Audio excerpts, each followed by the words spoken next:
Magandang umaga! Nandito tayo upang pag-aralan ang asignaturang Araling Panlipunan para sa unang linggo sa ikatlong quarter. Ang ating aralin ay mga pakinabang na naibibigay ng kapaligiran sa komunidad. Handa na kayo mga bata? Halina't magsimula na tayo. Sa katapusan ng araling ito, ikaw ay inaasahan na natatalakay ang mga pakinabang na naibibigay ng kapaligiran sa komunidad. Bago tayo dumako sa ating aralin ay balikan muna natin ang nakaraang aralin. Basahing mabuti ang bawat tanong. Piliin ang letra ng tamang sagot. Para sa unang bilang, saan maaaring maghanap buhay ang mga tao sa lungsod? A. Sa bukid, B. Sa bundok, C. Sa dagat, o D. Pabrika. Ang tamang sagot ay titik D. Pabrika. Pangalawang bilang, anong produkto ang maaaring gawin ng mga tao mula sa troso? A. Candy, B. Kwintas, C. Salamin, o D. Upuan. Ang tamang sagot ay titik D. Upuan. Pangatlong bilang, anong mga produkto ang ginagawang jam, jelly at pastillas? A. Isda at kabibe, B. Pinya at strawberry, C. Palay at tubo, o D. Dahon at kahoy. Ang tamang sagot ay titik B. Pang-apat na bilang, ano ang hanap buhay ng minero? A. Paghahayupan, B. Pagmimina, C. Pananahi, o D. Pangingisda. Ang tamang sagot ay titik B. Pagmimina. At ang panlimang bilang, saan ginagawa ang pagsasaka? A. Sa bukid, B. Sa dagat, C. Sa kagubatan, o D. Sa lungsod. Ang tamang sagot ay titik A. Sa bukid.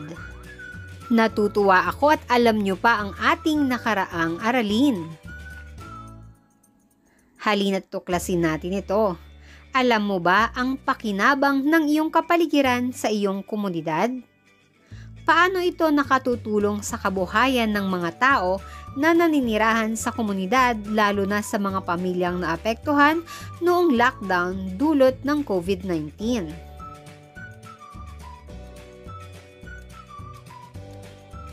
Halina't basahin ang maikling kwentong Ang Masipag at Matulungin na Magsasaka. Sagutin ang mga sumusunod pagkatapos. Ang masipag at matulungin na magsasaka. Ni Janice L. Esteban. Si Mang Kanor ay isang magsasaka. Siya at ang kanyang pamilya ay nakatira sa probinsya. Ang kanilang bahay ay malapit sa bukid. Masipag na magsasaka si Mang Kanor. Umaga pa lamang ay nasa bukid na siya.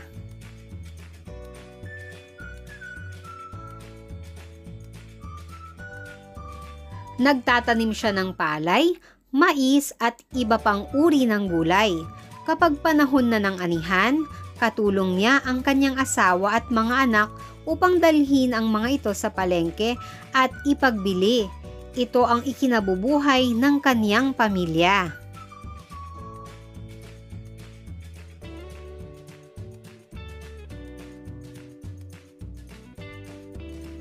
Matulungin din na tao si Mang Kanor.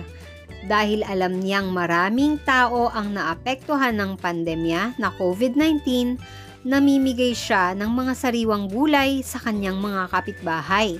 tinutulungan din niya ang mga tao upang magkaroon ng pagkakakitaan sa pamamagitan ng pagbebenta ng mga produkto sa mababang halaga upang maibenta nila pandagdag sa kanilang kita. Ngayon ay sagutin na natin ang mga sumusunod na tanong. Unang bilang, ano ang hanap buhay ni Mang Kanor? Pangalawa, saan sila nakatira? Pangatlo, ano ang mga makikita sa kanilang kapaligiran? Pang-apat, ano ang pakinabang ng kanilang kapaligiran sa kanila? At panlima, mahalaga ba ang kapaligiran sa kanilang pamumuhay? Bakit? Halina't sagutan na natin. Unang bilang, ang hanap buhay ni Mang Kanor ay pagsasaka. Pangalawang bilang, sila ay nakatira sa bukid. Pangatlong bilang, makikita sa kanilang kapaligiran ang mga tanim ni Mang Kanor na palay, mais, at iba't ibang uri ng gulay. Malaki ang pakinabang ng kanilang kapaligiran para sa kanilang pamumuhay. Nakakakuha na sila ng kanilang kakainin, gayon din ang mga produkto na maaari nilang ibenta. Para naman sa panlimang bilang, mahalaga ang kapaligiran sa kanilang pamumuhay, sapagkat malaki ang naitutulong nito para sa kanilang pamilya at para sa buong komunidad.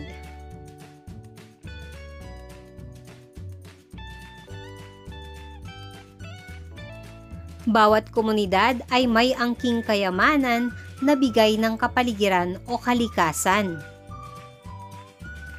Alamin kung ano-ano ang mga pakinabang na naibibigay ng kapaligiran sa iba't ibang uri ng komunidad. Una, kapatagan. Sa komunidad na nasa kapatagan, makakukuha ng mga sariwang gulay, prutas at iba pang mga halaman mula sa lupa na pinagyayaman ng mga magsasaka.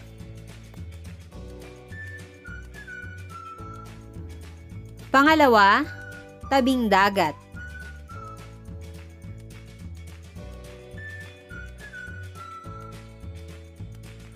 Ang mga masisipag na mangingisda sa mga komunidad sa tabing dagat ay nakikinabang sa mga lamang dagat na siya nilang pinagkakakitaan. Pangatlo, kagubatan. Ang mga produktong mula sa kahoy tulad ng mesa, upuan, cabinet, at iba pa ay galing sa mga malalaking puno sa kagubatan. Nakukuha ito sa pamamagitan ng pagtotroso. Sa kagubatan pa rin,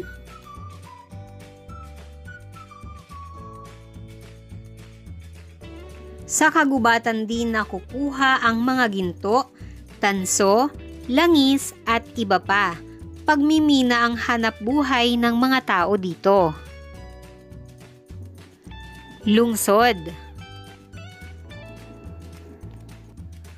Ang mga tao naman sa lungsod ay nakagagawa ng mga produkto na bunga ng kanilang mga pangangailangan.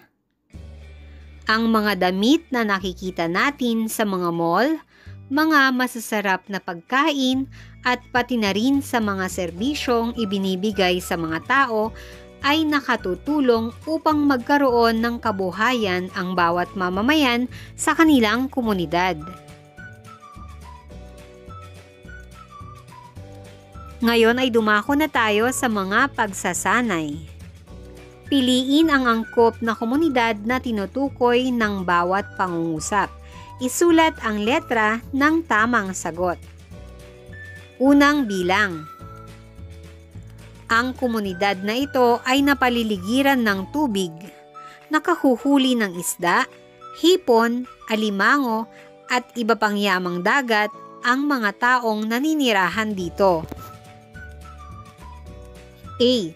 Komunidad sa kabundukan. B. Komunidad sa tabing dagat. Ang tamang sagot ay titik. B. komunidad sa tabing dagat.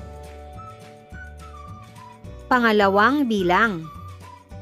Malawak at mataba ang lupa sa komunidad na ito. Nagtatanim ang mga tao ng gulay at prutas bilang pagkain at pagkakakitaan. Titik A. Komunidad sa kapatagan. B. Komunidad sa lungsod. Ang tamang sagot ay titik A. Komunidad sa kapatagan. Pangatlong bilang. Ang komunidad na ito ay bagsakan ng mga produktong galing sa iba't ibang komunidad. Dito matatagpuan ang mga pagawaan ng tsinelas, delata, chicherya at marami pang iba. Titik A, komunidad sa kabundukan o titik B, komunidad sa industrial. Ang tamang sagot ay titik B, komunidad sa industrial.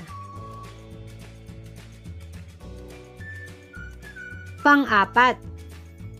Pagtutroso ang pangunahing hanapbuhay ng mga naninirahan sa komunidad na ito, mula sa mga malalaking punong kahoy na nakukuha nila ay nakagagawa sila ng bahay, mesa at iba pa. Titik A, komunidad sa kabundukan o titik B, komunidad sa tabing dagat. Ang tamang sagot ay titik A, komunidad sa kabundukan. At panlima, makikita sa komunidad na ito ang maraming istruktura o gusaling likha ng tao.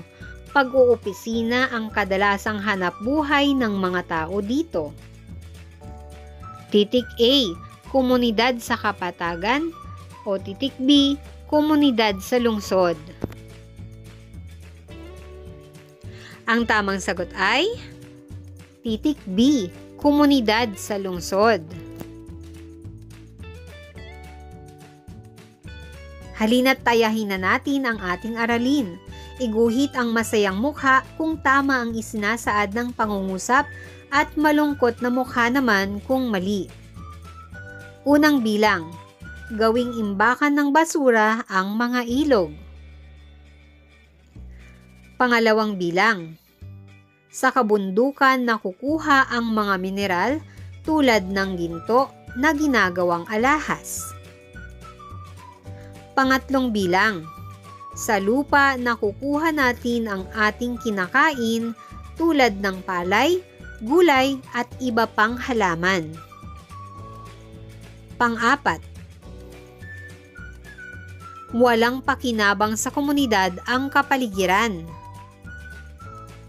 At panlima, ang mga produkto ng mga komunidad ay galing sa yamang likas.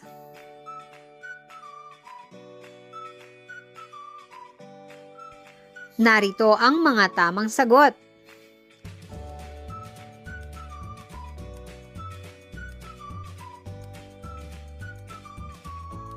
Para naman sa susunod na pagsasanay, isulat ang T kung nagpapakita ng pangangalaga sa kapaligiran ang isinasaad ng pangungusap at M naman kung hindi. Unang bilang, itinatapon ang mga lumang gulong sa mga ilog at dagat kapag luma na. Pangalawang bilang, nakatutulong ang pagdidilig ng mga halaman sa kalikasan. Pangatlong bilang, ang pagtatanim ng mga puno sa dalisdis o gilid ng bundok ay maganda sa kapaligiran. Pang-apat, maaring putulin ang mga punong kahoy ng walang pahintulot ng Department of Environment and Natural Resources o DENR. Panlima, ang panghuhuli sa mga maliliit na isda ay pinapayagan ng pamahalaan.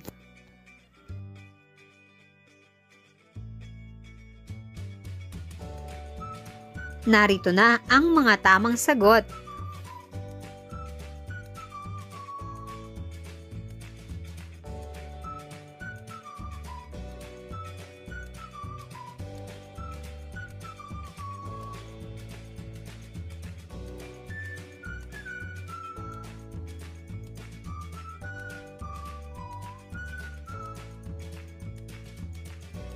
At dito na natatapos ang ating talakayan para sa araling ito.